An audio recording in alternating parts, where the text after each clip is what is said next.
వాడు సిగ్గులేనివాడు, తడవకోసారి వస్తుంటాడు మన దగ్గరికి, వచ్చి ఈ మాట చెప్పి మోసం చేస్తుంటాడు.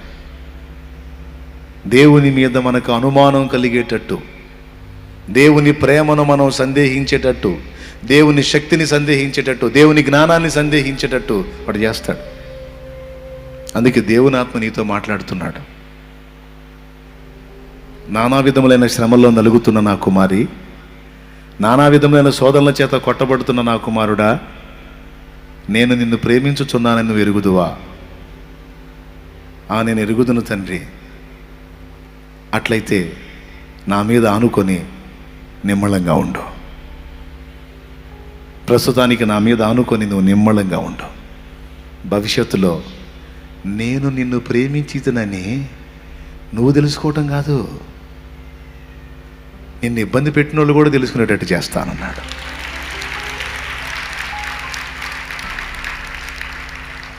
ప్రకటన గ్రంథము ఒక్కసారి చూసుకోండి కావాలంటే. నేను నిన్ను ప్రేమించితనని 3వ అధ్యాయం చూడండి. ప్రకటన గ్రంథము 3వ అధ్యాయము 9వ వచనం. చదువు. యూదులు కాకయే తాము యూదులమని అబద్ధమాడు సాతాను సమాజపు వారిని రప్పించేతను.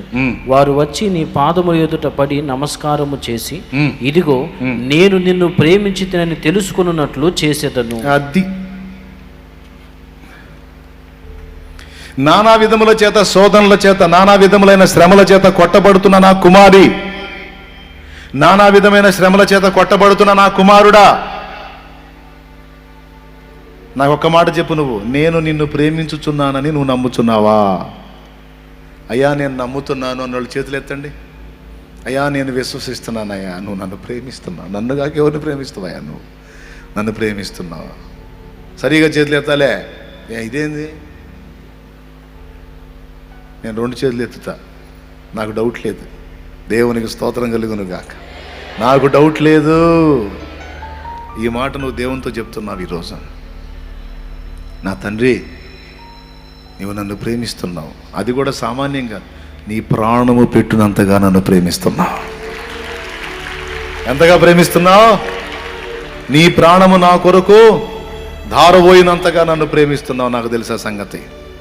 దేవునికి మహిమ కలుగును గాక అని నువ్వు అనగలిగితే, అప్పుడు ఆయన నీకు ఇచ్చే సమాధానం ఏంటంటే, నేను ప్రేమించితని నువ్వు నమ్ముతున్నావుగా, ఓకే, అట్లయితే నా మీద ఆనుకో. నా మీద ఆనుకొని నిమ్మళంగా ఉండు. నీకు చేదైన అనుభవాలు ఉన్నాయని నాకు తెలుసు. నీకు ప్రతికూలతలో నడుస్తున్నావని నాకు తెలుసు. నువ్వు ఇరుకులో ఉన్నావని నాకు తెలుసు. నలిగిపోతున్నావని కూడా నాకు తెలుసు. కానీ నేను నిన్ను ప్రేమించుతానని గుర్తెరిగావుగా. నిమ్మళంగా ఉండు, నా మీద ఆనుకో. నేను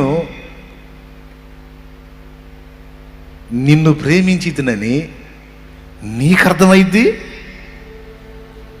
ఈనాటి నీ స్థితిని బట్టి నిన్ను తృణీకరించుచున్న వారికి కూడా నేను నిన్ను ప్రేమించితనని వాళ్ళు సహా గుర్తెరిగేటట్టు, వాళ్ళకి సహా అర్థమయ్యేటట్టు నేను చేస్తా. వాళ్ళు తెలుసుకునేటట్లు నేను చేస్తా అని ఆయన మాట్లాడుతున్నాడు. వాడొచ్చేమో నీ పని అయిపోయింది, నీ చరిత్ర క్లోజ్ అయిపోతుంది, ఏది దేవుడు ఉంటే ఏది, దేవుని కార్యం ఏది, ఏది ఏది ఎక్కడ ఏంది, ఏందో నీ భ్రమ అని వాడు అంటుంటాడు. వాడు వాడు వాడు పిలవని పేరంటానికి వచ్చే సిగ్గుమాలినోడు వాడు. వాడు వస్తుంటాడు. వాడు సిగ్నల్స్ పంపుతూ ఉంటాడు. అప్పుడు నీ సమాధానం ఏంటి? శత్రువా తొలగో, నా తండ్రి నన్ను ప్రేమిస్తున్నాడు, నేను ఆయన మీద ఆనుకున్నాను. ఇంకొంతకాలం సమయం తర్వాత నా దేవుని కార్యాలు నేను చూస్తాను. నా దేవుడే నాకు మాట ఇచ్చాడు. నేను నిన్ను ప్రేమించితనని నువ్వు తెలుసుకునేటట్టు చేస్తాను. నిన్ను ఎగతాళి చేసిన వారు సైతం తెలుసుకునేటట్టు చేస్తాను. నా దేవుడే నాకు వాగ్దానం ఇచ్చాడు. ఆయన నన్ను ప్రేమిస్తున్నాడు. నేను ఆయన ప్రేమను శంకించను. ఆయన నన్ను ప్రేమిస్తున్నాడు. ఇంకొకటి, మహాజ్ఞాని ఆయన. నేనంతా కాళ్ళ ముందు చూపు చూస్తా, నా ఫ్యూచర్ ప్లాన్ చేస్తాడు ఆయన. నాకు శాశ్వతంగా మేలు కలిగేటట్టు చేస్తాడు మహాజ్ఞానే. నేను ఆయన చేత నడిపించబడుతున్నా, నాకు చింత లేదో. ప్రస్తుతం కొంచెం కాలం నాకు ఎదురైన ఈ తాత్కాలిక శ్రమలకు నేను భయపడను.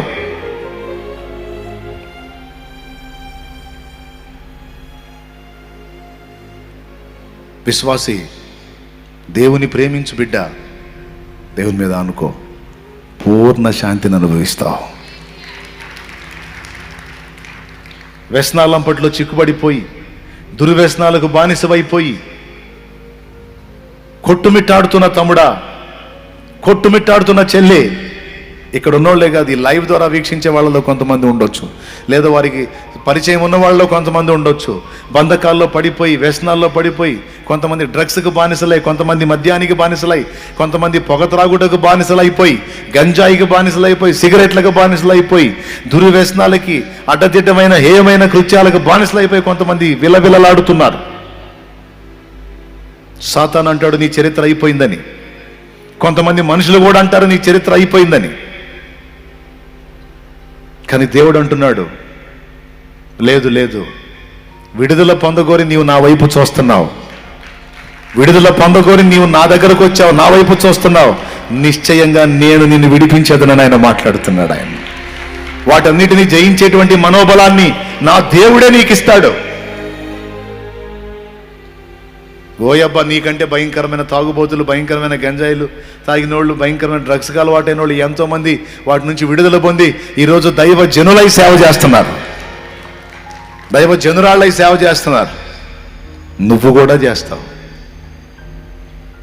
నాకు ఇంతటితోనే అయిపోయింది, ఇక నేను బయటపడలేను అని నువ్వు అనుకోవద్దు.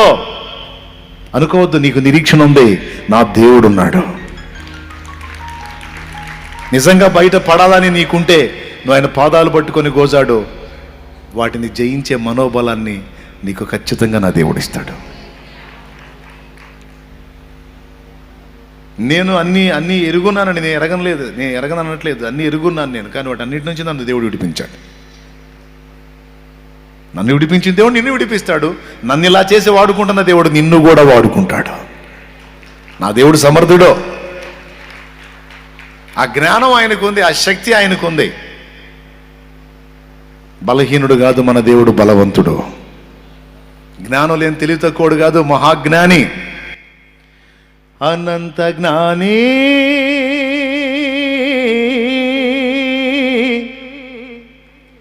విశ్వానికి యజమాని, నా హృదయపు అభిమాని, నా జీవిత చుక్కాని నీవే. అనంత జ్ఞాని,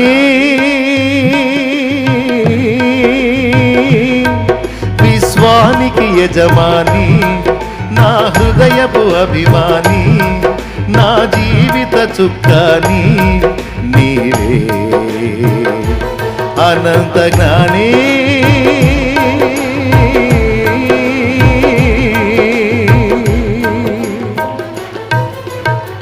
ఆమేన్. కాదా? అనంత జ్ఞాని కాదా? ఎవరైనా? నీ తండ్రి. చెప్పో, నా తండ్రి, నా తండ్రి అనంత. నేను పిచ్చిదాన్ని కావచ్చు, నేను పిచ్చోని కావచ్చు, కానీ నా చెయ్యి పట్టుకున్నాడు మేధావి, మహా మహా మహా మేధావి. నేను వెర్రిదాన్ని కావచ్చు, వెర్రోడిని కావచ్చు, కానీ నా చెయ్యి పట్టుకొని నడిపిస్తున్నవాడు విశ్వానికి యజమాని. నేనేందో నాకు తెలుసు, ఆయన ఏందో కూడా నాకు తెలుసు. నేను బలహీనులని తెలుసు, కానీ నన్ను పిలిచి నా చేయి పట్టుకున్నవాడు బలవంతుడని తెలుసు. ఈరోజు ఇంత కఠినమైన పోరాటాల్లో, కఠినమైన శ్రమలో కూడా బ్రతికున్నానంటే ఏ ధైర్యమో తెలుసా? ఆయనే నా ధైర్యం, ఆయనే నా విశ్వాసం, ఆయనే నా నిరీక్షణ అని నువ్వు చెప్పాలి. తమ్ముడు విడిపిస్తాడు నిన్ను, నా దేవుడు విడిపిస్తాడు. మనుషులు అన్నారు కదా, అరే నువ్వు బాగుపడవరా, నువ్వు మారవరా, నీ బతుకు అయిపోయిందిరా అని అంటారు కదా. వ్యసనాల్లో చిక్కుపడ్డ వాళ్ళకి చెప్తున్నాను నేను. నీ సొంత వాళ్ళు అని ఉంటారు, నీ ఫ్యామిలీ అని ఉంటారు, నీ కథ క్లోజ్రా, నీ చరిత్ర అయిపోయిందిరా, ఇంకెక్కడరా నువ్వు బాగుపడేదని అని ఉండొచ్చు. ఆఖరికి నీ మనసు నీకే చెప్తుండొచ్చు, అయిపోయింది, వ్యసనానికి బానిస అయిపోయావు, ఇంకా లేదని. కానీ ఈరోజు నీకు శుభవార్త, ప్రభు నీతో ఉన్నాడు, ఖచ్చితంగా నేను విడిపిస్తాడు ఆయన. ఆ బంధకాల్లోంచి బయటపడతావు, బాగుపడతావు, నువ్వు కూడా బాగుపడతావు, ఆశీర్వదించబడతావు, ఆశీర్వాద కారణంగా ఉంటావు. నువ్వు విడుదల పొందటమే కాదు, బందీలైపోయిన అనేక మందిని బయటికి తీసుకొని రావడానికి నా దేవుడు నిన్ను వాడుకుంటాడు. ఆమేన్, ఆమేన్, ఆమేన్, ఆమేన్. దేవుడి ప్రేమని సందేహించేటట్టు, దేవుడి శక్తిని సందేహించేటట్టు, దేవుడి జ్ఞానాన్ని సందేహించేటట్టు వాడు మాయ చేస్తాడు. లెక్క చేయొద్దు. నేను ఊహించని కార్యాలు ఎన్నో చూశానండి నా లైఫ్లో. వాస్తవంగా ఈరోజు నేను ఈ అనుభవంలో నేను ఉన్నాను కదా, ఇది నాకు ఒక వింత, కానీ జరిగింది. ఇలాంటిది జరిగిద్ది, ఇలాంటి జీవితం ఒకటి ఉంటుందని కలలో కూడా ఊహించలా, కలలో కూడా అనుకోలా, కానీ జరిగింది, చేశాడు. అనేకులకు అప్పిచ్చేదో కానీ అప్పు చేయవు అన్నాడు. అసలు వీటిలోంచి బయటపడితే ఈ జన్మకు అంతే చాలనుకున్నా అప్పుల్లో, కానీ వాటి నుంచి బయటపడవేయటమే కాకుండా అనేక మందికి చేయి చాపిన వారికి పిడికిలి విప్పి ఇచ్చేటట్టు నా తండ్రి చేశాడు. ఈనాడే కాదు, నేను వర్క్ చేసే దినాల్లో సైతం వాగ్దానాన్ని నెరవేర్చి చూపించి తెచ్చాడు లైన్లోకి. చాలాసార్లు చెప్పాను నేను, అది ఎట్లా సాధ్యం? కొన్నిసార్లు ఇప్పుడు మీ సిచ్యువేషన్స్ చూస్తే పూర్తి డ్రై పొడిబారిపోయినట్టుగా అయిపోతాయి మీ పరిస్థితులు, అయి ఉంటాయి. ఆ పరిస్థితుల్లో ఉన్న నీకు అనిపించింది, ఇది మారిద్దా, అసలు సాధ్యమేనా, ఇది ఎట్లా మారిద్ది, ఇంత దారుణంగా అయిపోయింది నా బతుకు, ఇంత దారుణంగా ఇరుక్కుపోయి ఉన్నాను నేను పీకల దాకా, ఎట్లా? మొన్న కుటుంబం వచ్చారు, 6 కోట్ల రూపాయలకి మోసపోయామన్నాం మేము, 6 కోట్ల రూపాయల అప్పులో ఉన్నాం మేమని. నేను చెబుతున్నా, 60 కోట్లైనా అది యేసయ్యకు లెక్క కాదు. 60 కోట్లైనా అది యేసుకు లెక్క కాదు.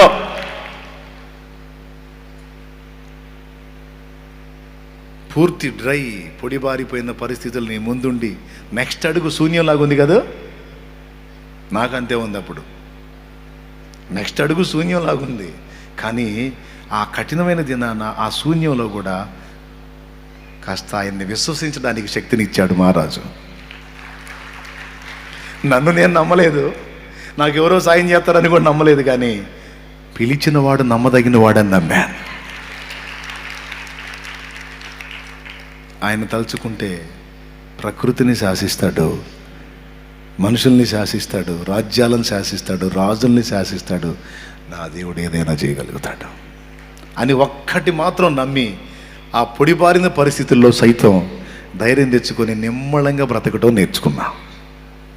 ఇప్పుడు నెరవేర్చాడా లేదా? ఒక అసాధ్యమైన కార్యం జరుగుతుంది ఇక్కడ.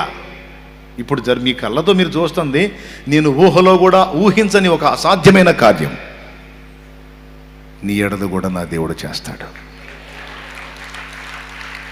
విశ్వసిస్తే గట్టి కొట్టు, అనుమానం ఎందుకు కొట్టు, దేవుని మహిమార్థం కొట్టు, చాపడు కూడా మహిమపరచు దేవుడు.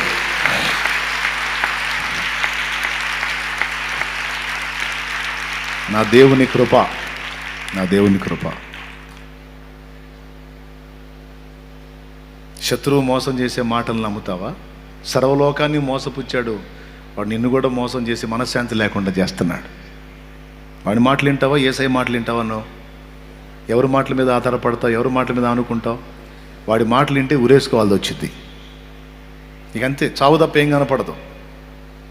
కానీ యేసయ్య మాటలు వింటే సచ్చేవాడు కూడా బతుకుతాడు, అంత నిరీక్షణ ఉంది ఆయనలో.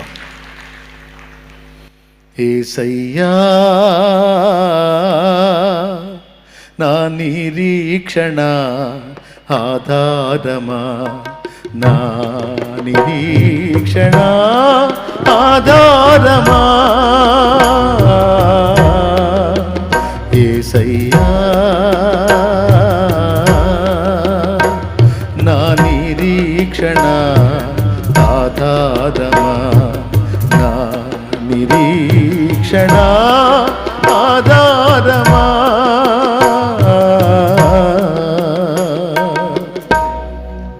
దేవునికి మహిమ కలుగునుగాక. నమ్ముదామా దేవుణ్ణి?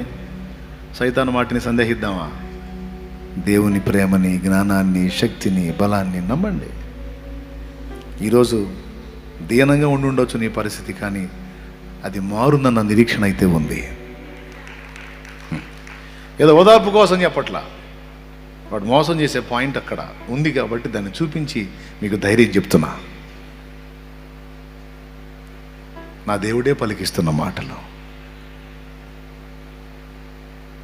మోసపోవద్దు శత్రువు చేతిలో, వాడు మోసగిస్తాడు.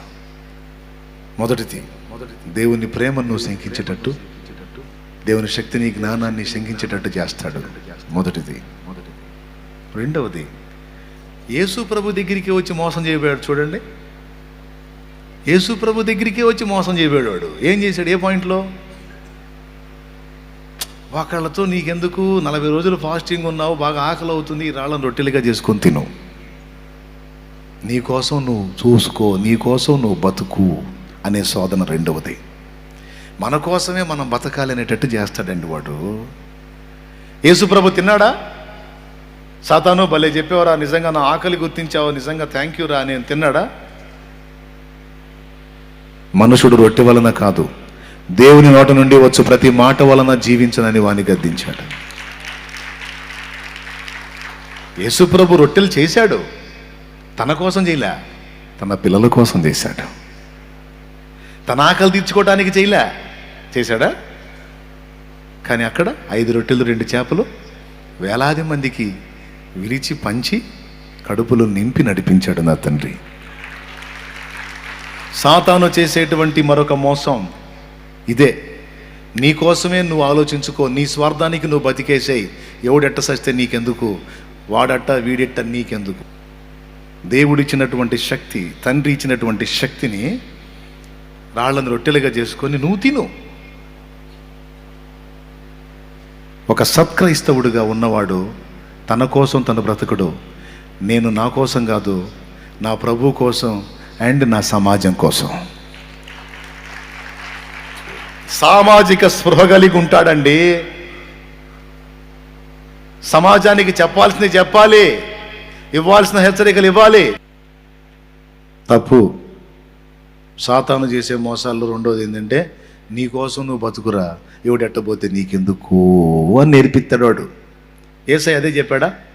నిన్ను వల్లే నీ పొరుగు వానిని ప్రేమించు, సమాజం కోసం జీవించు, ప్రభువు కోసం, ప్రజల కోసం బ్రతుకు.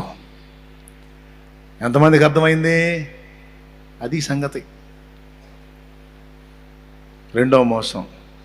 మూడవ మోసం అక్కడే ఉంది, యేసయ్య దగ్గరే ఉంది. దేవుణ్ణి శోధించేటట్టు చేస్తాడు. దేవుణ్ణి శోధించేటట్టు చేస్తాడు. నాలుగవదే, లోకానికి సాగిలపడు. లోకానికి సాగిలపడు. వాడికి సాగిలపడమని పిలుస్తాడు వాడు మోసం చేస్తాడండి.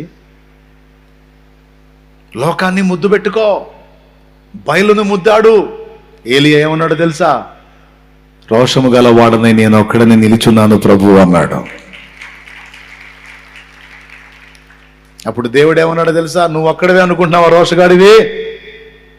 బయలుకు మోకాళ్ళు ఉన్నకయో వాని ముద్దు పెట్టుకనకయో నున్న 7,000 మంది ఇంకా ఇశ్రాయేల్లో నా కోసం ఉన్నారన్నాడు. దేవునికి మహిమ. ఏమన్నా అర్థమవుతుంది నేను చెప్పేది? మూడవది, దేవుణ్ణి శోధించేటట్టు నిన్ను ప్రేరేపిస్తాడు వాడు. అంటే శోధించడం అంటే తెలుసా?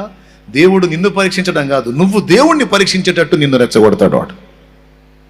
కొంతమంది నా దగ్గరికి వచ్చి, మరే చర్చికి వస్తా కానీ మరి మీ దేవుణ్ణి చేయమను, అదన్నమాట. మరే నేను వస్తాను కానీ, చర్చికి వస్తాను కానీ మరి నాకు ఇది చేయమను, నాకు ఇలా చేయమను, నాకు అలా చేయమను అంటుంటారు. అంటే వీళ్ళు దేవుడికి టెస్టులు పెడుతున్నారు అన్నమాట. దేవుడి దగ్గరికి వచ్చి మర్యాదగా అయ్యా, ప్రభువా, తండ్రి, నాయన అని అడుకోవటం కాదు, దేవుడికి టెస్టులు. ఇది తగ్గితే అప్పుడు వస్తా, ఇది జరిగితే అప్పుడు చూస్తా.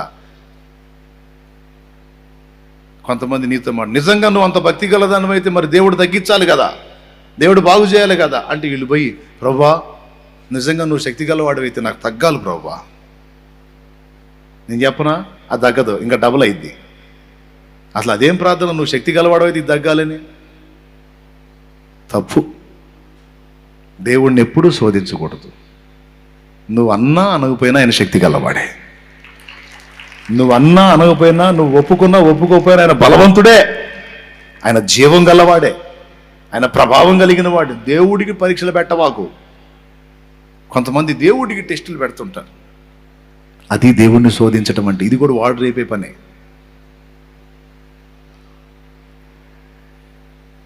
లాస్ట్ మాట ఏంటి, 4వది, సాగిలపడు. ఈ లోకమును దాని మహిమను నీకు ఇత్తును, అది నా వశమునకు అప్పగించబడి ఉంది. ఒక్కసారి నా కాలు మొక్కు, నా కాలు మొక్కు, నాకు లొంగు, నాకు లోబడు, ఇదంతా నీకు దారాదత్తం చేస్తా అంటాడు వాడు. కొంతమంది ఇప్పటికే లోకంతో రాజీ పడిపోయారు. కొంతమంది బాప్తిస్మం పొందిన వాళ్ళు కూడా, స్తోత్రం,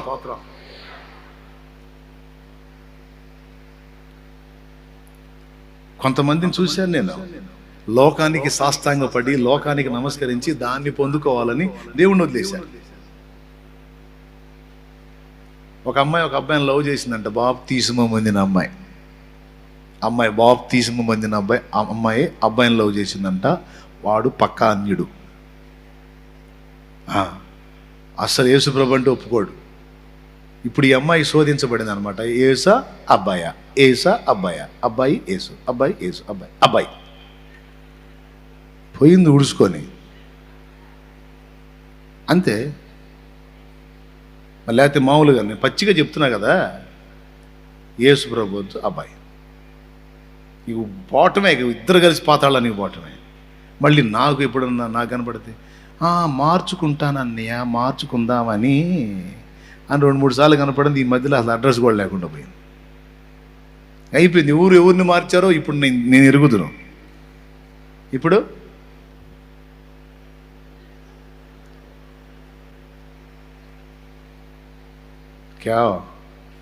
క్యావుజీ ఒకడేమో అమ్మాయి కోసం దేవుణ్ణి వదిలిపెడతాడు, ఒక ఆమెమో అబ్బాయి కోసం వదిలిపెట్టిద్ది, ఒకళ్ళేమో పార్టీ కోసం వదిలిపెడతాడు, ఒకడేమో కులం కోసం వదిలిపెడతాడు, ఒకడేమో మతం కోసం వదిలిపెడతాడు, ఒక్కొక్కళ్ళేమో కబరస్థానంలో స్థలం, శ్మశానంలో స్థలం ఈయనని. ఏంది అటు చూశారు? నిజం. మరే మా వాళ్ళు సమాధులు దానిలో నీకు చోటు ఇవ్వమంటున్నారా అన్నయ్య, అందుకని ఎందుకైనా మా వాళ్ళు కావాలి కదా, అందుకని చచ్చిపోతే నీకు మంచం ఇవ్వమంటున్నారు,